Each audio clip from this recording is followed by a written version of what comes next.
you know, with a nut. Okay, just wanted to add that. We're going to get the soldering now. Now with the rings put on the 257 Gibson pickups. Those are the Godo pickups that were taken out. All these original Godo parts, if I decide to sell this, will come with the guitar. As you can see, I get plenty of springs and stuff. See if I can get a better picture of that. Yeah. And as you can see, what we did was we transposed the wires that were necessary onto the right pots. The Gibson pots are so much smoother.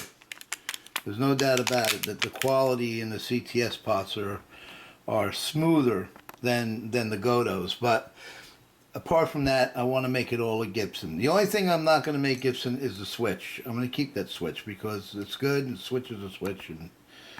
And Godo makes really good stuff. I would actually keep the pots Godo. The only reason why I'm changing them is because, yeah, you put Gibson pickups, you might as well put the pots on too, right? It kind of goes hand in hand. Okay. Okay, as you can see, we have the pots installed. The Gibson 1981 pots installed. Here's a 1378136 upside down there. There you get it. But all the numbers show on all the pots. If I can get the light right. See, right there, 81. 81 on this one's up by the solder. But that's where that's to be expected because those are volume pots. But on the two tones, you got the numbers very, very clear there and there. Okay, and then when you turn the guitar over, we put the Gibson Authentic tune knobs on with gold pointing things. Those are the old ones there. Those are Godo types. They look like Gibson. They're actually a little higher on the hat than these are. These are a little lower. But these are American Gibson Authentic. Those are Godo. Okay, very good. So now our next step is to install the pickups. And you can see the dust on the rag. That's mahogany. That's dark mahogany wood. Let's see if I can close it up on there. Yeah. And the black is that black metallic paint that they put on the inside. But you can see that this is a pure chambered. You see the canal here, right here for the switch wire going up to the switch. I left the Godo switch. It works good. I don't feel like messing around with it. And these Les Pauls are, you know, a little bit more than a Strat to put together, I'll tell you that. And you got to know a little bit about Luthering. You know, this is not a parts Gibson or parts caster. You know, as soon as you get a soldering gun and you get the drill and you got to cut and you got to make and you got to do this and that, that's Luthering. And even if you're a parts caster or parts, you still have to know what you're doing. Okay, signing out. Okay, we got two nice 57 reissue humbuckers. The only way you could tell is by the patent applied for label that is clear around the edges, not yellowed like the original. Boy, my goodness, if this was an original, that would be yellowed around the rim of the black there. You see the clear part? Well, Gibson put these on so that they can make an authentic product, but at the same time left the yellowing out so that you know that this is not an authentic 1960s patent applied for. You know, people do try to get over on that, but these are authentic Gibsons. That's how they mark their Gibsons. This one's a 7 point, looks like an 8.4 ohms. I didn't measure this one. This, of course, is the neck, and you can see that the neck pickup takes a lot more of a beating because the strings are closer to it. And I'm putting in a custom shop 57 to boot, embossed custom shop, as you can see there. and let me get to it. Thank you. Okay, installed and looking good. Looking very, very nice. Now we have the 57 neck and 1957 bridge reissue RI. Patented, applied for, phony labels that Gibson puts on to show that they're reissue. Not sure of the year. This is a custom shop. This one is just a neck, and you can see how the neck pickups always take a beating. There's the strings that go because they're so close to the neck there, and they have to be adjusted. Now for our next step is we turn her around. I always put the butt like that on the end, and we solder her up. This is the fun part, remembering which wire. These are easy. The neck was had the more solder on it than the bridge. So this one here is the bridge, and this is the neck. Well, let me get to work. So as you see, the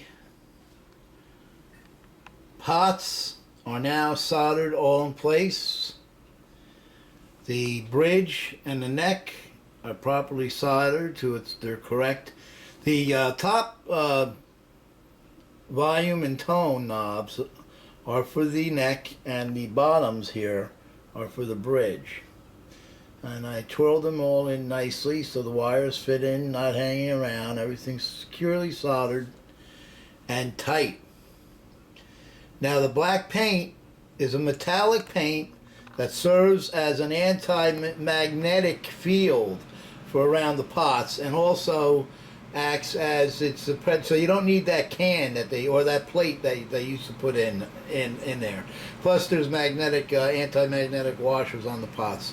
And that's what the Japanese did. And this is a really, really nice high-grade Les Paul. That's why, you know. All right, so we're going to put it together and see what it sounds like. Papa Tom, StratConnection.com, signing off for now. Okay, and here's the final on that. I had this black wire over here that was coming out of this brown switch wire connected to the ground. So I didn't have a switch for working for the neck pickup. As you can see, the top wire there is black, and the middle wire, which is red, is hot, and the white is for the bridge pickup. So we have the bridge pickup here, which has got the white wire down here. You can see my finger right here, coming from here. This coming across, grounding, and then of course the black wire coming across to the neck.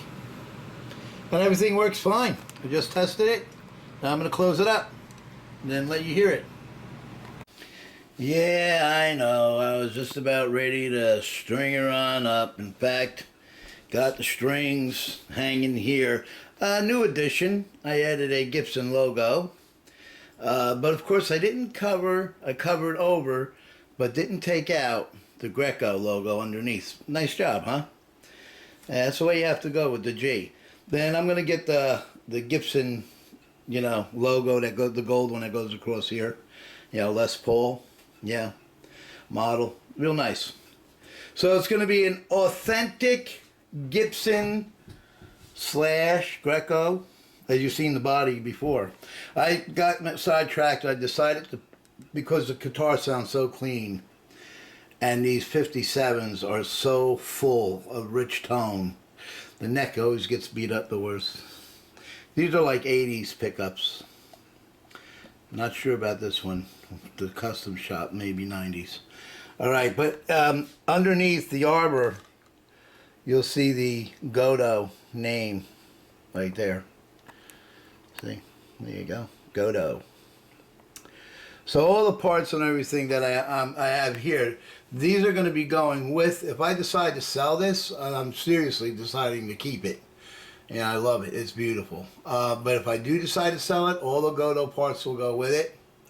In the case, nice bubble bag. And once that's done, then of course we can, you know, do as they say, what we were going to do. I forgot I could capture these. Let's see if I can capture this there. My hands are so not steady. Anyway, so next time you hear this, see me or hear from me, you'll hear the guitar. Of course, I had to put this G3A Roland pickup in, and it installed very, very nicely, I might add. Nothing hurting the paint or anything. Might as well throw that in there in case I do want to sell it. I'm going to throw the pickup in with it. Not because it did anything to the guitar, because I could. Actually, I could probably take it off. Nah, I probably will take it off. But if I do sell it, nah, you know what it looks like. If I don't, then you don't get it. It won't be in the deal. All right, I'm waiting for a classic truss rod. You see, it's nice and brass. Check it out, man. Get loaded at. That's why I don't like the display on. Yeah, I can get my actual picture. You get a load of that. That's really, look how new that is. Look how good that looks. Oops. A little too fired. Looks pretty new. You know? So, Papa Tom signing out for now. Next time you see me, we'll be rocking.